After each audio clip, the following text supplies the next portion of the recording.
Yeah. Bitch, now watch me how I get down.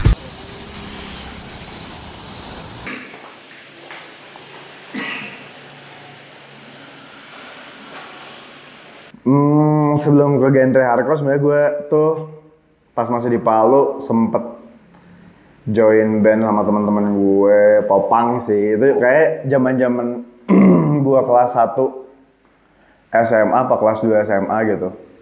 Nah di situ gue main popang tuh sempet. Nah terus masuk ke hardcore-nya tuh baru pas akhir-akhir gue SMA lah. Gue awalnya dengerin dari hardcore punk dulu sih, kayak Black Flag gitu-gitu, Minor Threat.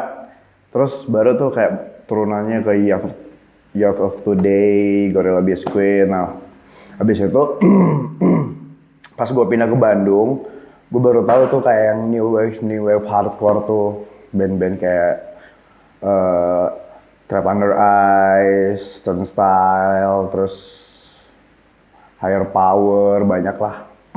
Gue baru tau di Bandung gitu.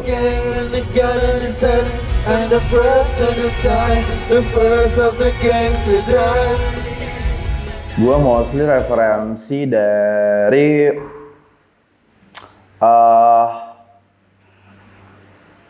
tulisan-tulisan si ini sih, Black Flag, yang pas vokalisnya si siapa ya? Henry Rollins.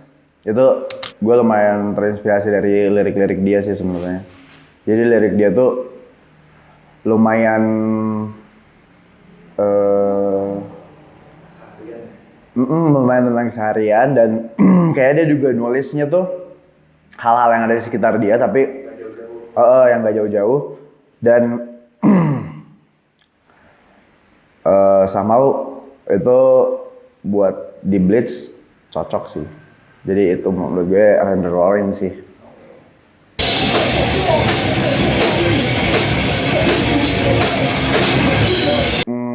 Sebenarnya bener sih kata lo, kayak kebanyakan reference juga kadang bikin pusing ya. Jadi orang tuh bingung dan akhirnya end up nggak ngapa-ngapain gitu.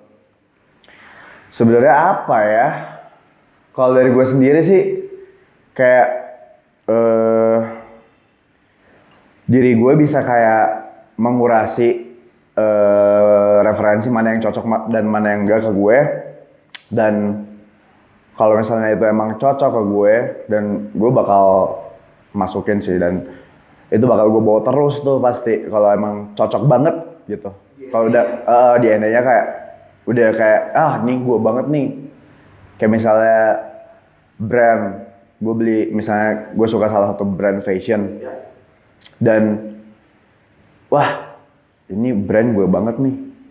Nah itu tuh yang akan gue selalu kayak preserve dan secara nggak langsung dalam keseharian gue juga bakal bawa attitude dari brand itu sendiri, dan karena itu dari referensi gue. Betul. Gitu. Attitude lo ya? Iya. Ini brand mewakili attitude ya, gue. Ya, that's right. Gue cocok nih sama betul. Brand gitu ya. Dan akhirnya lo ngambil decision itu untuk keep up keseharian lo. Begitupun di musik, kayak misalnya di hardcore ya. Misalnya kita bicara soal Bleach itu sebenarnya referensinya banyak banget tuh. Apalagi misalnya dari kita berlima kan. Palanya banyak nih. Palanya banyak. Satu orang misalnya punya 10 referensi yang beda-beda tuh. Beda-beda dan nanti ada satu waktu kita workshop dan kita tentuin nih referensi buat materi ini tuh apa yang kita nemunya di mana ntar, dan pasti itu bakal ada sih.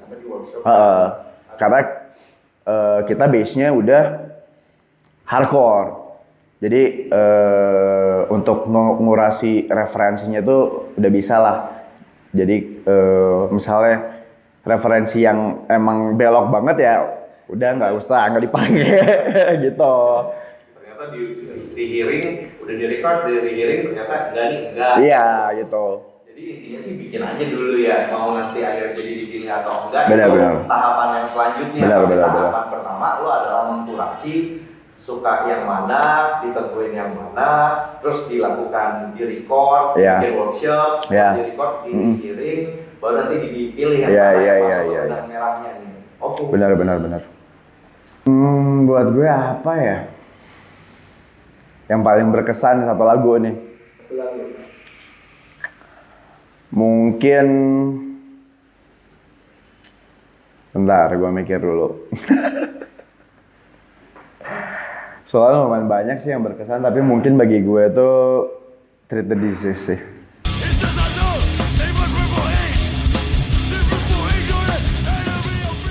Soalnya kayak waktu itu kita nulisnya kayaknya sebelum pandemi atau sebelum deh. Dan emang buat gue Treat the Disease itu lagu yang lumayan meaningful sih dari Bleach. Soalnya di situ gue nulis tentang rasisme gitu-gitu, fasisme, dan itu menurut gue kayak udah kayak penyakit ya yang harus di treat gitu. Jadi itu alasannya kenapa ada Treat the Disease.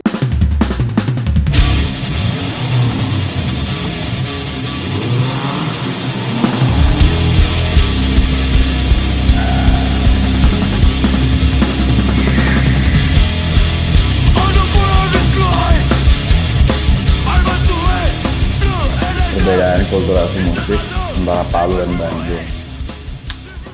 Sebenarnya untuk kulturasi musiknya sendiri sih, menurut gue sih nggak ada bedanya ya.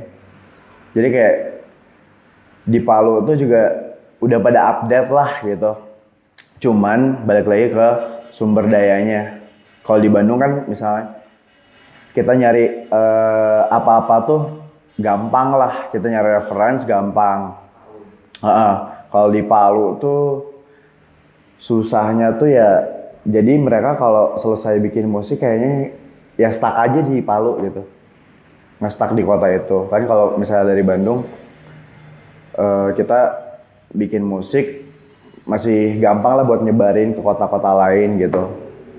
Jadi gue rasa itu aja sih kayak sumber dayanya yang mempersulit musik sana, makanya bisa berkembang ke kota-kota lain, makanya sulit untuk dikenal gitu. Sebenarnya ini yang gue jalanin di Bleach ya, yang gue bikin di Bleach juga. Yang sesimpel lo bikin press release tentang rilisan terbaru lo bikin sebagus mungkin, lo package sebagus mungkin, dan terus lu sebarin tuh ke media-media entah kemanapun lah, jangan males gitu. Soalnya gue di Bleach juga masih kayak gitu sih sistemnya, jadi kayak masih kayak nge-push sendiri. Gue masih nyuruh teman-teman gue buat nge-boosting postingan dan rilisan gue, dan press release juga masih gue kirim-kirimin sendiri ke media-media. Itu simpel itu sih.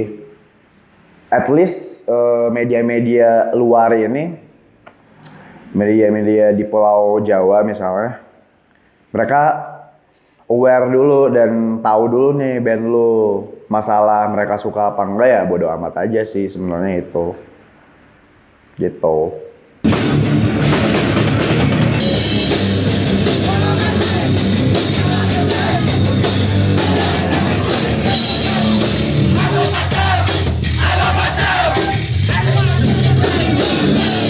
Asin Bleach ya berarti ini? Iya. Nah, kalau Asin Bleach tuh gue ngerasa cukup ngelonjak tuh waktu tur pertama Bleach sih. Tur pertama Bleach tuh ke 3 kota, Blitar, Malang, terus Semarang. I see everything in gold. I see everything in gold. Gotta feel so down. I feel me going down. You let me under. Stuck in the sidewalk. Nah di situ gue baru melihat kayak antusias orang-orang yang pengen dengerin Blitz tuh lumayan banyak, dan gue lumayan shock juga sih, kayak lumayan kayak anjir gue nggak pernah kayak gini lagi.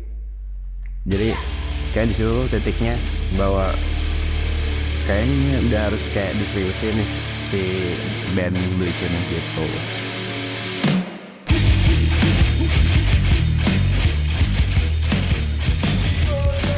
Kalau buat Blitz sendiri sih gue pengen Blitz tuh jadi band yang bisa main di worldwide lah.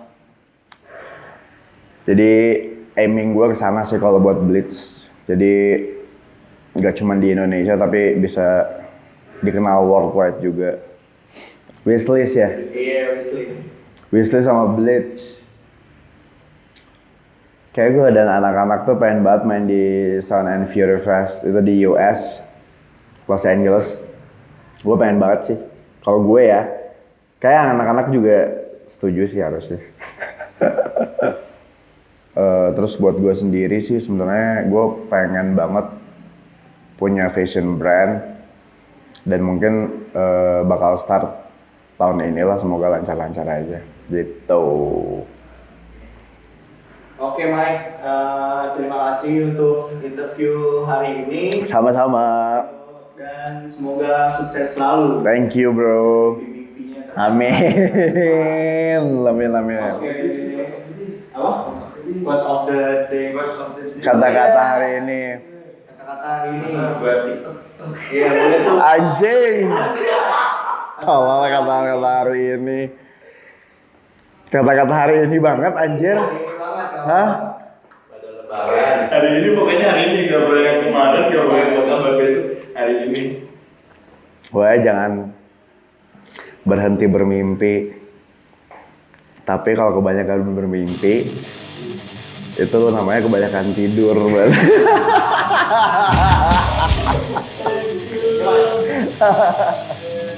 Enggak.